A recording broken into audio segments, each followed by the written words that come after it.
따라 합시다. 말씀이 중심에 와야.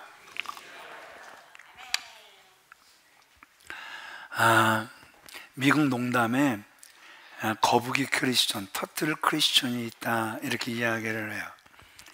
새는 9일 동안 안 먹고도 견딜 수 있다. 또 사람은 12일간 안 먹고도 견딜 수 있다. 개는 20일간 안 먹고 견딜 수 있다. 그런데 거북이는요 500일을 안 먹어도 견딘대요. 그래서 그 참다운 하나님의 말씀, 그 하나님의 양식이 없이도 사는 사람들을 거북이 크리스천이다. 무슨 크리스천이다? 거북이. 자, 오늘도 저와 여러분들에게 들려지는 말씀이 꿀송이보다도 더 단 살아있는 하나님의 말씀 되어지시길 주님의 이름으로 축원을 드립니다. 우리는 날마다 뭘 먹어야 돼요? 밥만 먹으면 되죠? 아니죠. 말씀을 먹어야 살 줄 믿습니다. 자, 느헤미야가 크게 두 부분으로 나뉘어요. 전반부 1장부터 7장은 느헤미야가 주도한 제3차 포로 귀환, 그들이 온 목적 예루살렘 성을 다시 쌓아 올리는 것, 여기에 대해서 기록을 하고 있어요. 그리고 오늘서부터 시작되는 8장부터 13장까지는 느헤미야가 에스라와 더불어 그 실시한 종교 개혁에 대해서 기록하고 있습니다.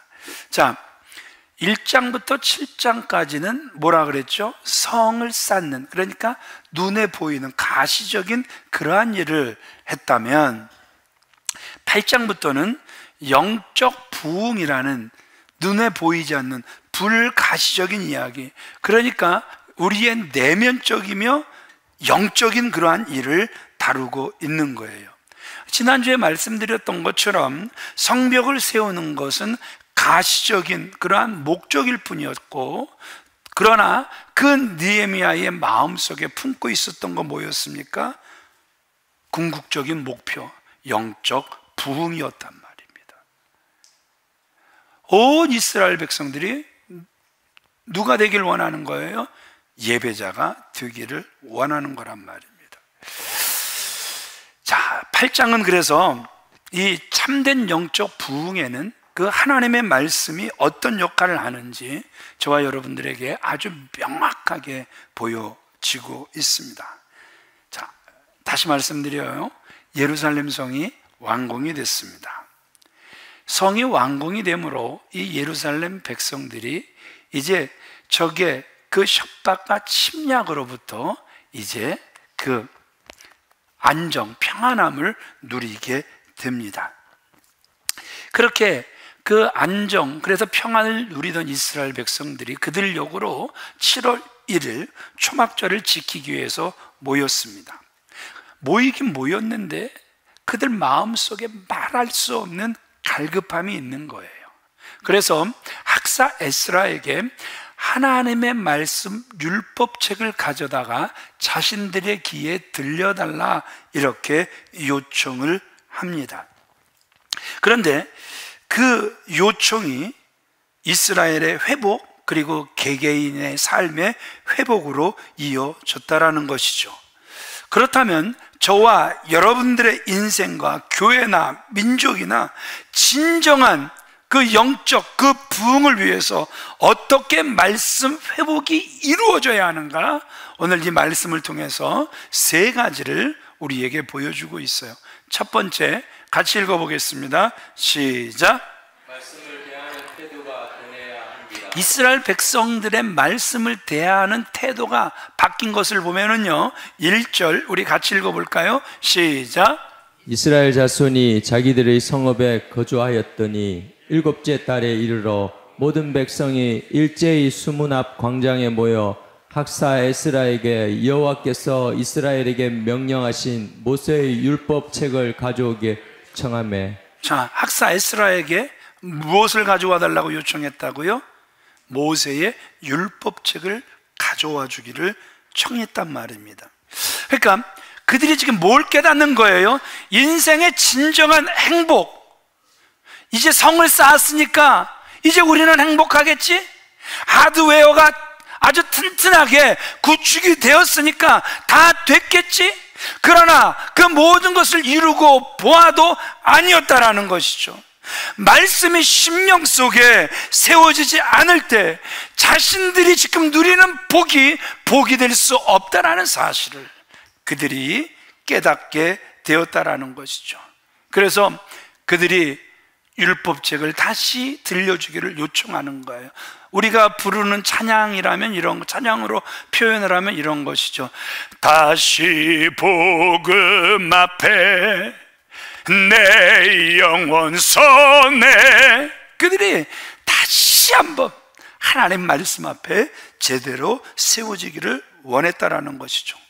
백성들이 이렇게 된 데에는 그 느헤미야의 역사관이 있었단 말입니다. 느헤미야가 왜 너희들이 패망하여 바벨론의 포로로 살아간 줄 아니? 그 이유는 백성들이 언약으로부터 떠났기 때문이다, 분명히 지적하고 있거든요. 그래서 언약을 붙들고 하나님께 나아가는 느헤미야의 모습이 다시 한번 저와 여러분들의 신앙의 모델이 되고 있다는 것이죠. 자, 느헤미야 1장 5절 말씀 같이 읽어보겠습니다. 시작.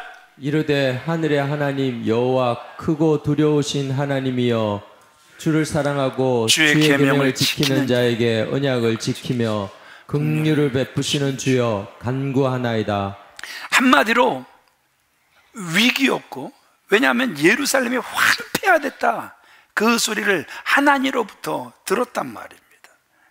그러나 그러한 위기와 그 절망과 그 이제 모든 것이 끝났나 그 포기의 순간, 지금 느헤미야가 붙잡는 게 뭡니까?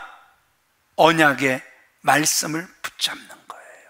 그리고 한 걸음 한 걸음 다시 앞으로 나아가는 그 느헤미야에게서 저와 여러분들 또한 우리가 나아가야 할 길을 발견할 수 있어야 한다는 것이죠. 또 그 이스라엘 백성들의 그 말씀을 대하는 태도가 어떻게 바뀌고 있습니까? 3절 같이 읽어보겠습니다. 시작. 수문앞 광장에서 새벽부터 정오까지 남자나 여자나 알아들을 만한 모든 사람 앞에서 읽음에 뭇백성이 그의 율법책에 귀를 기울였는데, 백성들이요, 새벽부터 정오까지, 우리는 새벽 그러면 언제예요?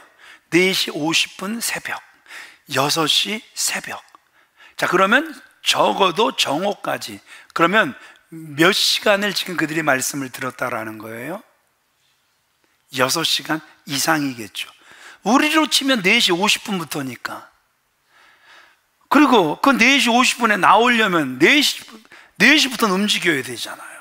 그렇죠? 그러니까 여러분, 지금 이 백성들이 새벽부터 오전까지 대략 6시간 이상 그 율법에 귀 기울였단 말입니다. 5절 같이 읽어볼까요? 시작. 에스라가 모든 백성 위에 서서 그들 목전에 책을 펴니 책을 펼 때에 모든 백성이 일어서니라. 말씀을 대하는 이스라엘 백성들의 태도 지금 어떻게 변하고 있습니까? 말씀이 그들에게 선포되니 그 말씀을 받는 이스라엘 백성들이 어찌 우리가 하나님의 말씀을 앉아서 받을 수 있으랴 벌떡 일어나서 그 말씀을 받는 모습을 우리에게 보여주고 있다는 것이죠.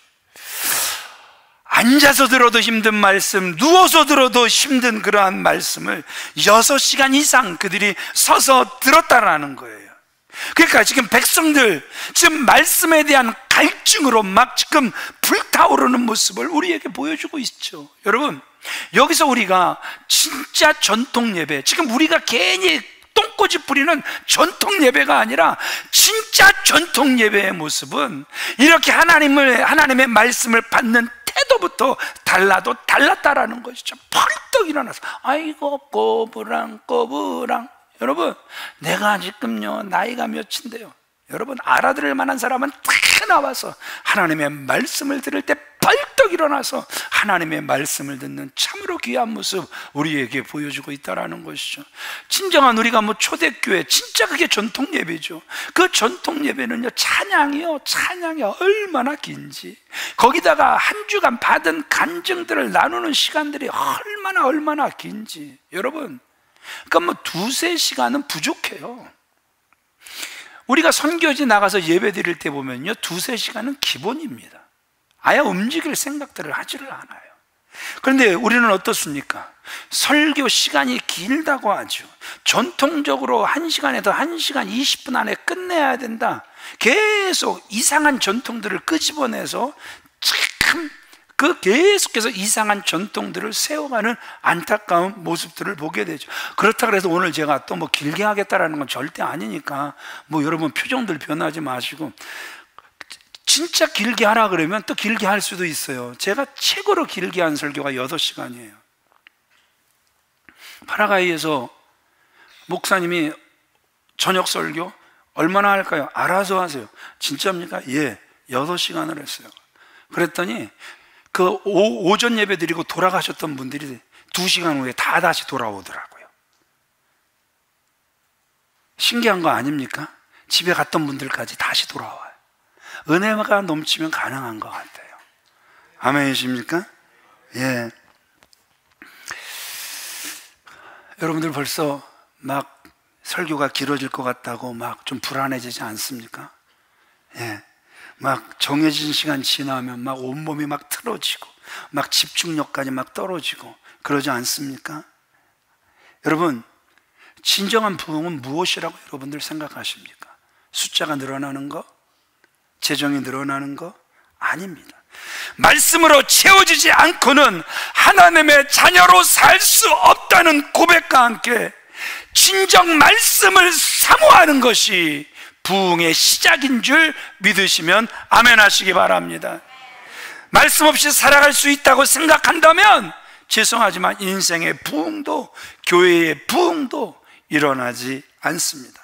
우리 18절 같이 읽어보겠습니다. 시작.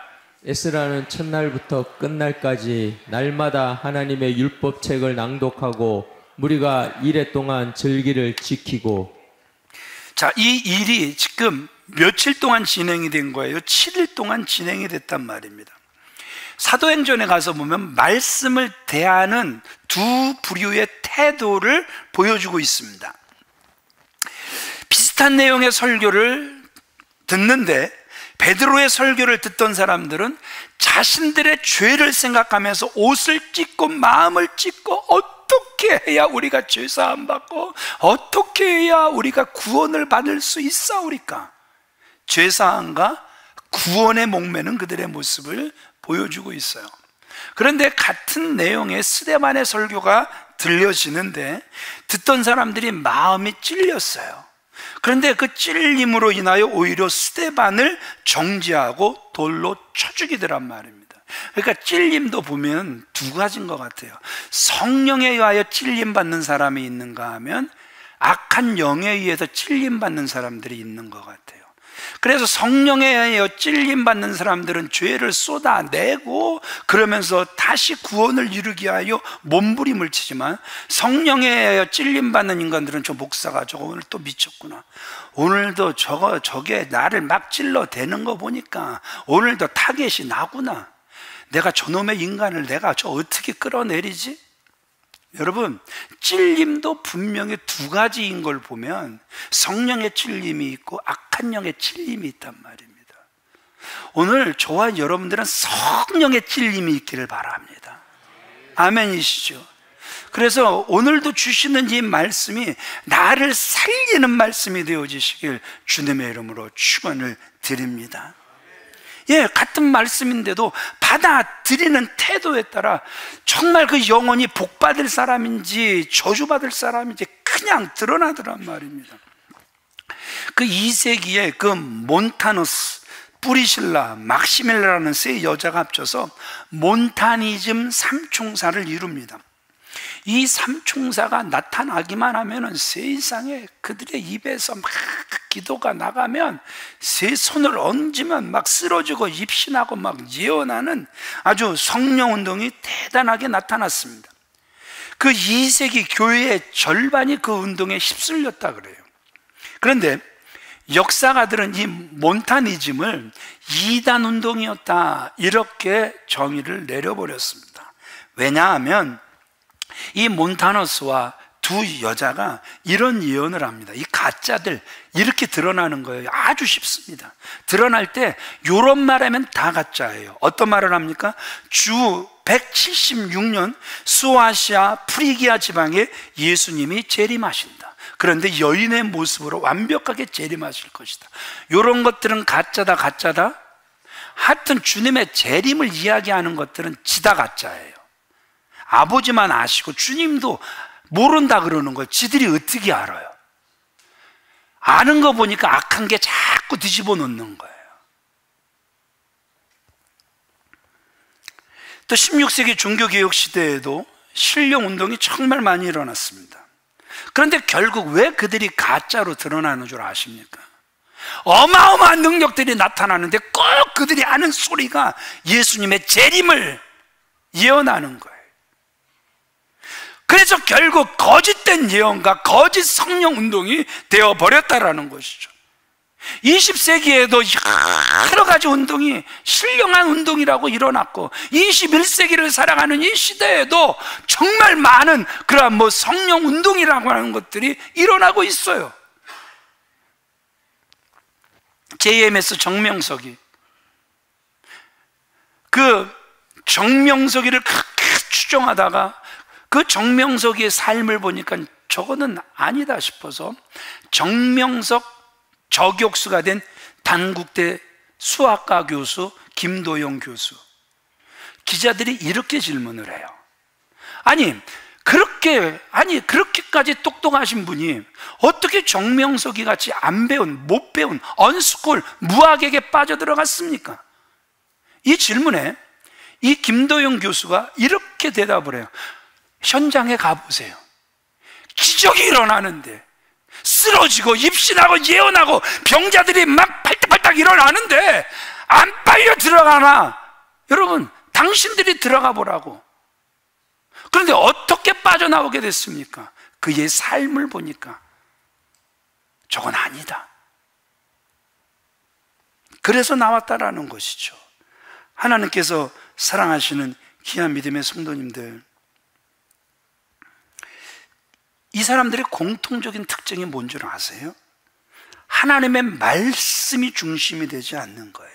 하나님의 말씀은 자꾸 변두리로 몰아내는 거예요. 야! 너 어젯밤 무슨 꿈 꿨냐? 너 어젯밤 무슨 음성 들었냐? 야! 너 무슨 체험했니? 야! 너 무슨 천사 봤니?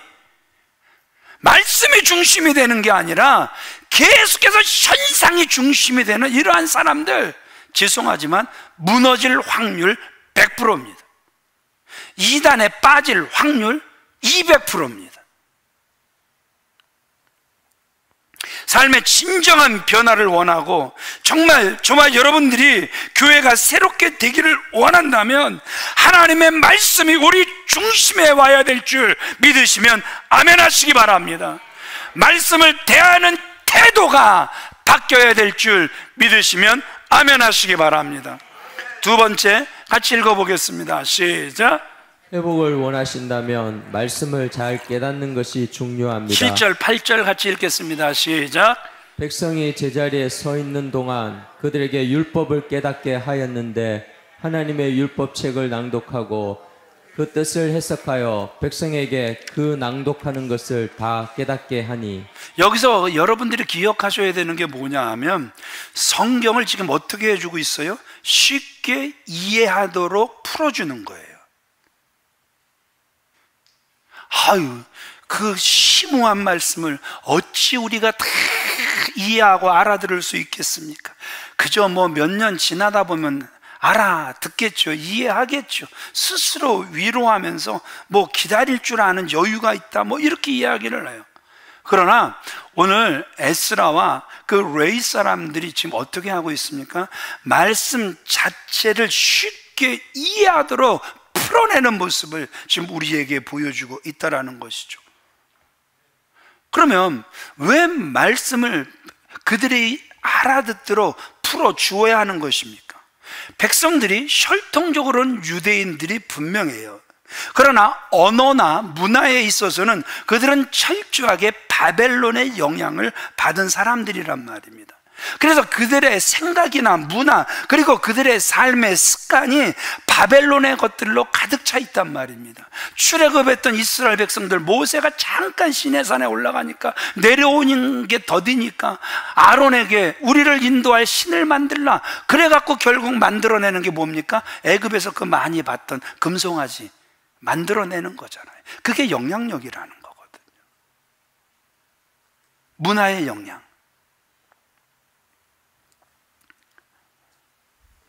어떤 분이 이제 제 방에 이제 CCTV가 이제 제가 켜놓는 게 많아요. 그래서 16채널 이렇게 나오네. 제가 이렇게 16채널 이렇게 켜놓고 있어요. 근데 방에는 CCTV가 없어요. 근데 CCTV가 있는 곳이 이제 제 사무실하고 기도실. 이제 방방은 아니고 이제 전체가 이렇게 비춰지게 돼 있죠.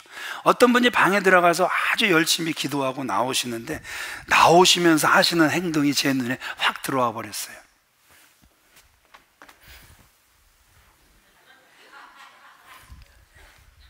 이건 지금 어디의 영향력이에요? 불교의 영향력에서 아직도 못 벗어난 거예요.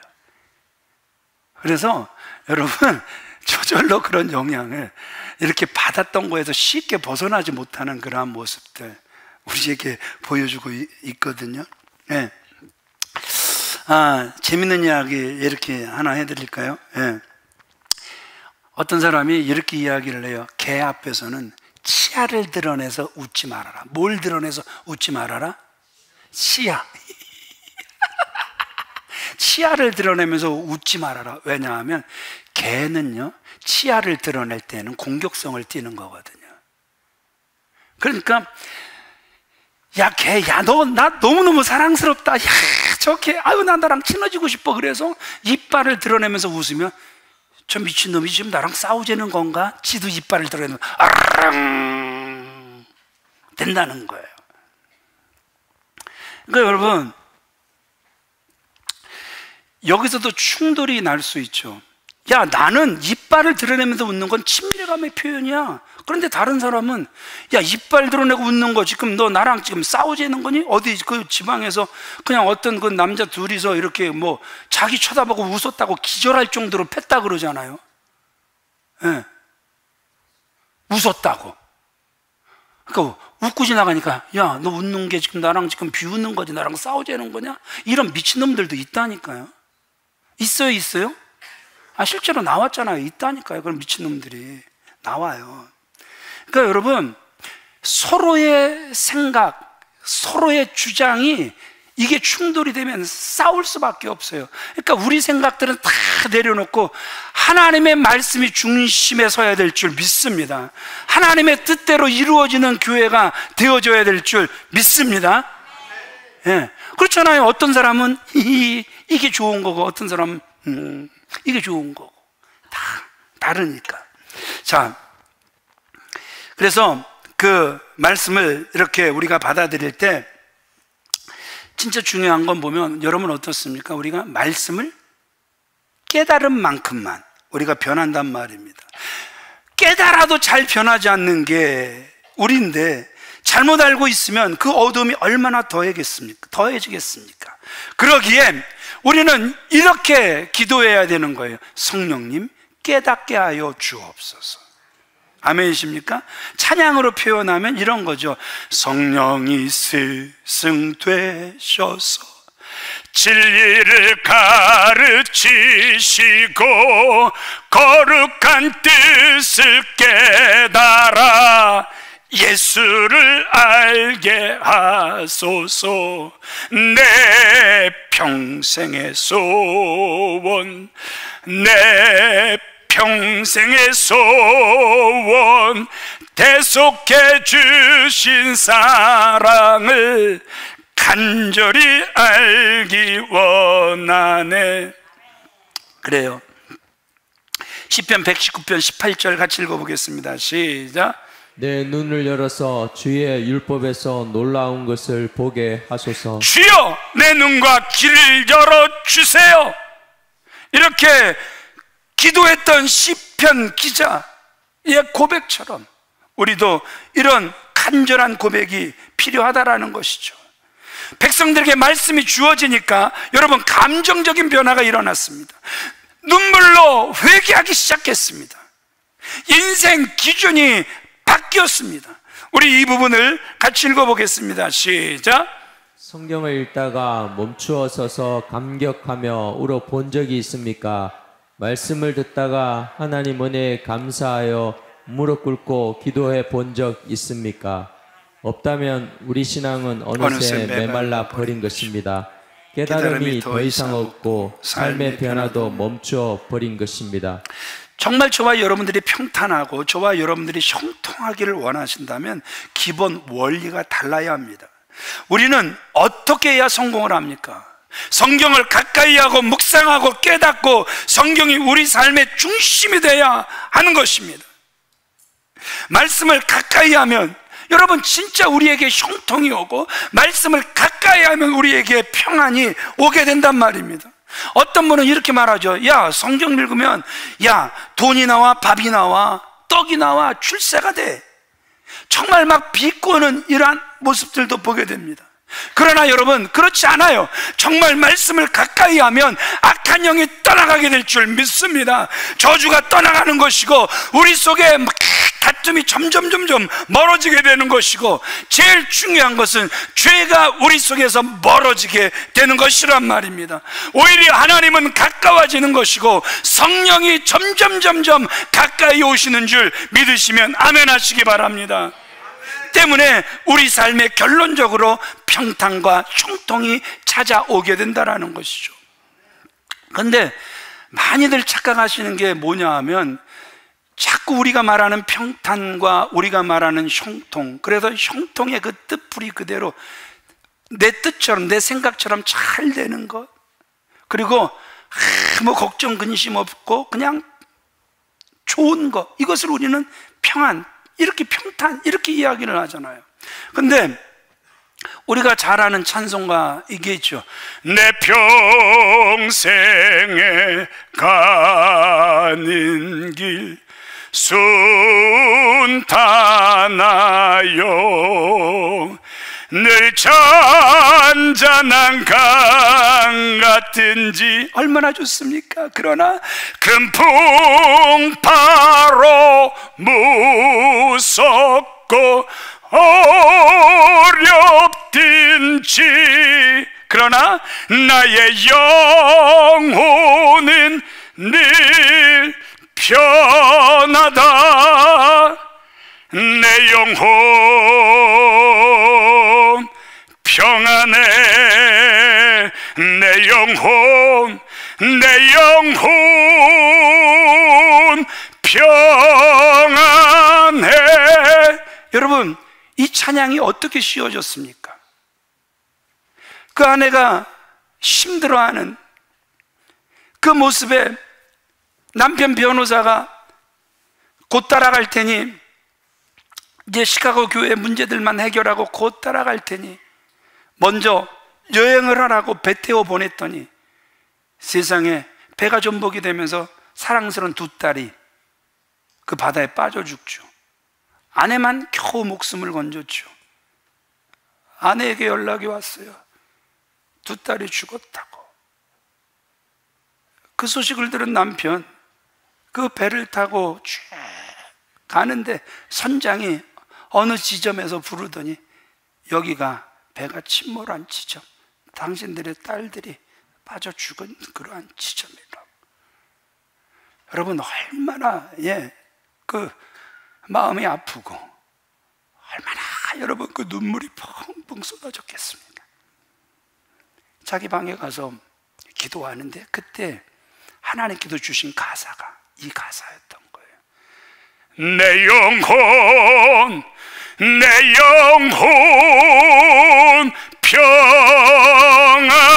평안해. 이게 주님이 주시는 평안인 거예요. 이런 게 주님이 주시는 형통인 거예요.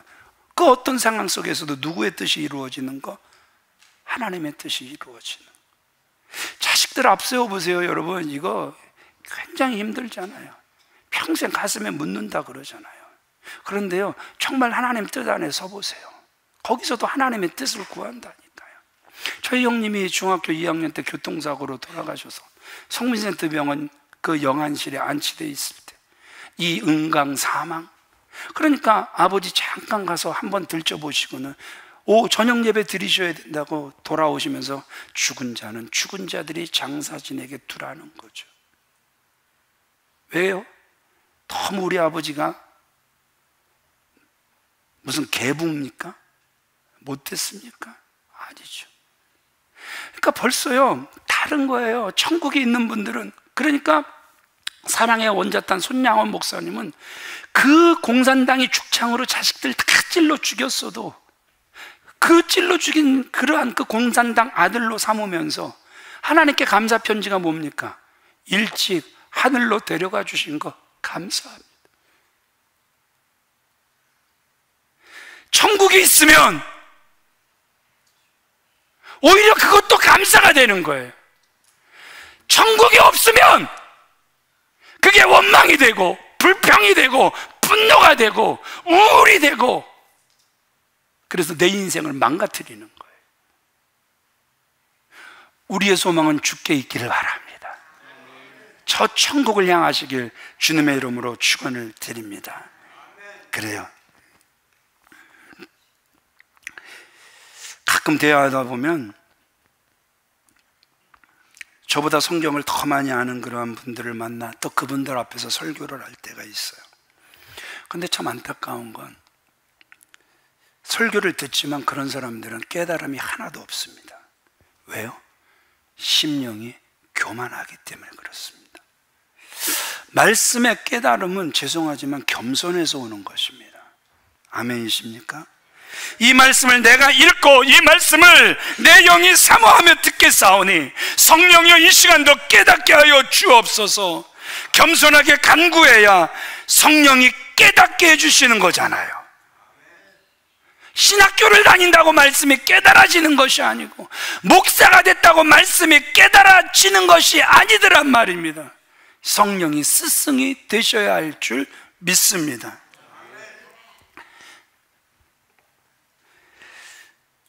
신학교 시절에 이런 학생이 있었어요. 들으려도 않고 배우려고 하지도 않아요. 그저 앉아있는 이유는 학점을 받아야 되니까 앉아있는 거예요. 종교개혁가 마르틴 루터에 대해서 쓰라고 하면 우리는 마르틴 루터?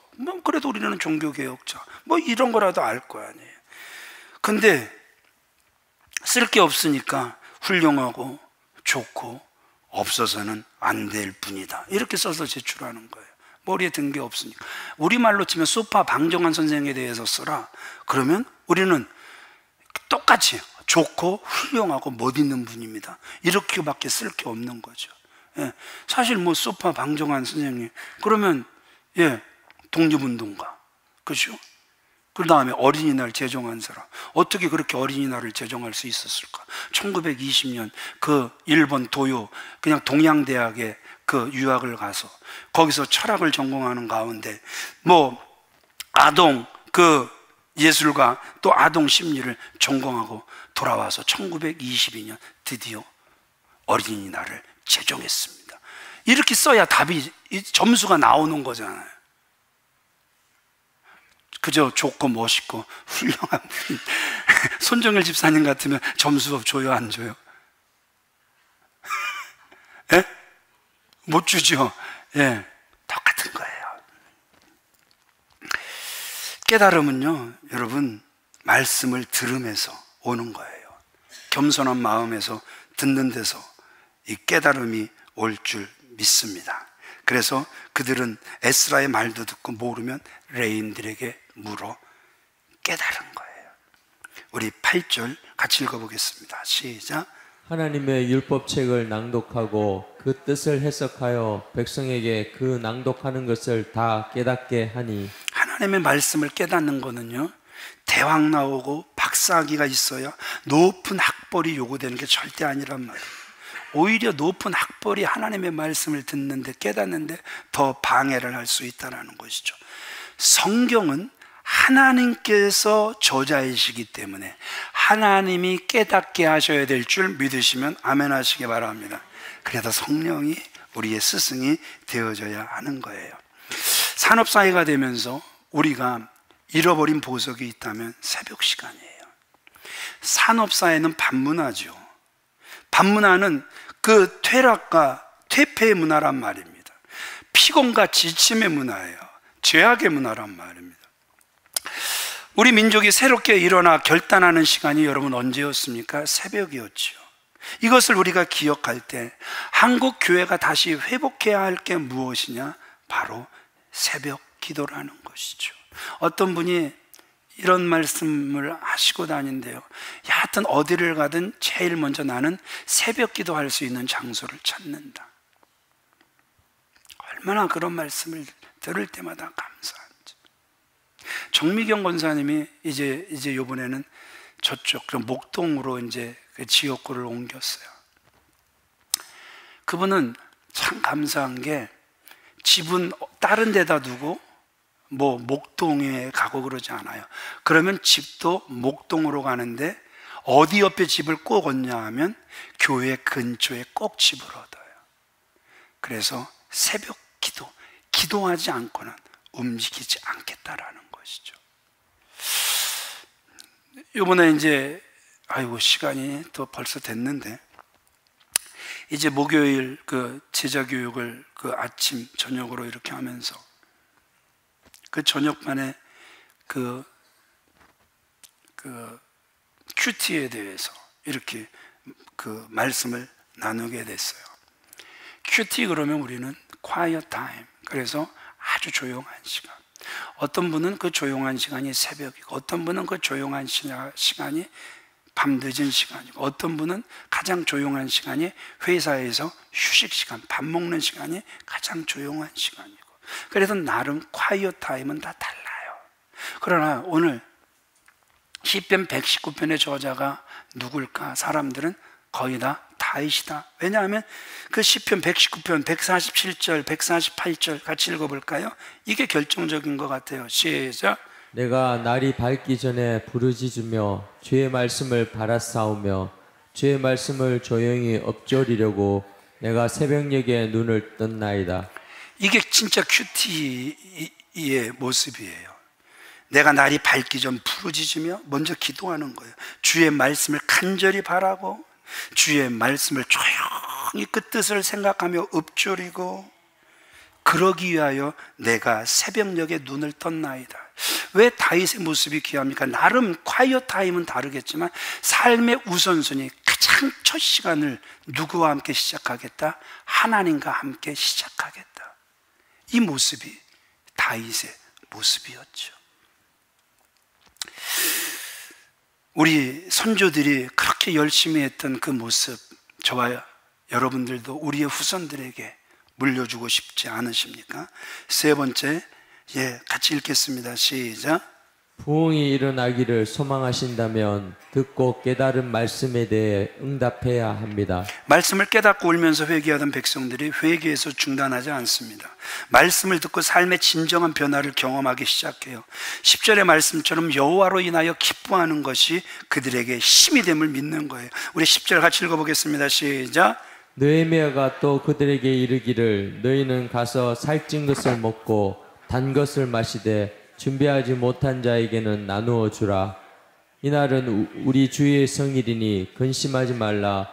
여호와로 인하여 기뻐하는 것이 너희의 힘이니라 하고. 다시 말해서 자기들의 삶의 목표, 이것이 하나님을 기뻐 기쁘시게 하는 것임을 비로소 그들이 깨닫게 되는 거예요. 더 나아가 하나님은 자신들의 방패가 되고 보호자가 되심도 받아들이는 거예요.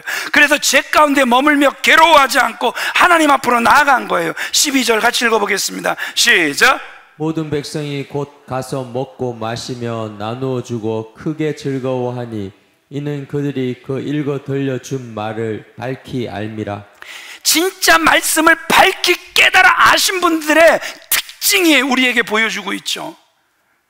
하나님의 말씀을 듣고 깨달은 사람에게 일어나는 변화, 자신의 것을 자신의 것이라고 주장하지 않고 나누어 주는 거예요. 깍쟁이 같은 삶이 아니라 자기 돈은 안 쓰고 남의 돈만 쓰려고 하는 그러한 아주 깍쟁이가 같고 치사한 인간이 아니라 자기의 것을 자기의 것이라고 주장하지 않고 나누어 주더란 말입니다.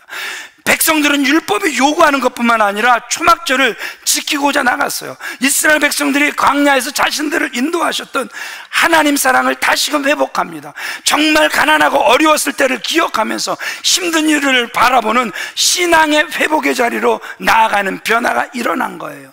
절기가 뭔 줄 아십니까? 우리가 다음 주 맥주 감사절을 다시 지키게 됩니다. 이것은 잃어버린 그 신앙을 다시 회복하는 때가 절기란 말입니다. 그래, 우리에게도 보릿고개가 있었지, 정말 힘든 때가 있었지, 목구멍에 그냥 무슨 칠하기도 힘들었다? 풀칠하기도 힘들었던 때가 분명히 있었지. 다 있으셨죠? 이길수 장로님은 목구멍에 풀칠 안 하고 살아봤나요? 아니에요? 아, 저분은 잘 살았네. 예, 목구멍에 풀칠하며 참 살기도 어려웠던 데가 있었단 말입니다.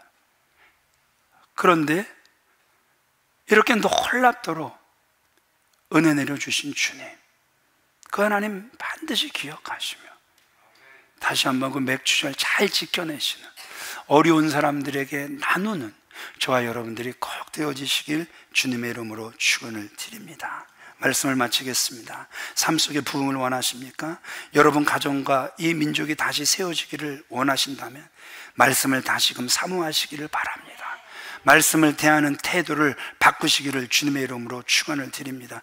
예배소서 5장 26절 읽고 우리 일어나서 찬양하시겠습니다. 시작. 이는 곧 물로 씻어 말씀으로 깨끗하게 하사 거룩하게 하시고. 말씀을 대하는 태도가 왜 바뀌어야 하는가? 따라합시다. 말씀은 우리를 깨끗게 하고 말씀은 우리를 거룩해 한다. 아멘이십니까? 그래서 우리를 깨끗게 하고 거룩하게 하는 이 말씀을 듣는 태도가 정말 하나님 앞에 서 있는 요셉 같은 모습, 그 모습이 저와 여러분들의 모습 되어지시길 주님의 이름으로 축원을 드립니다.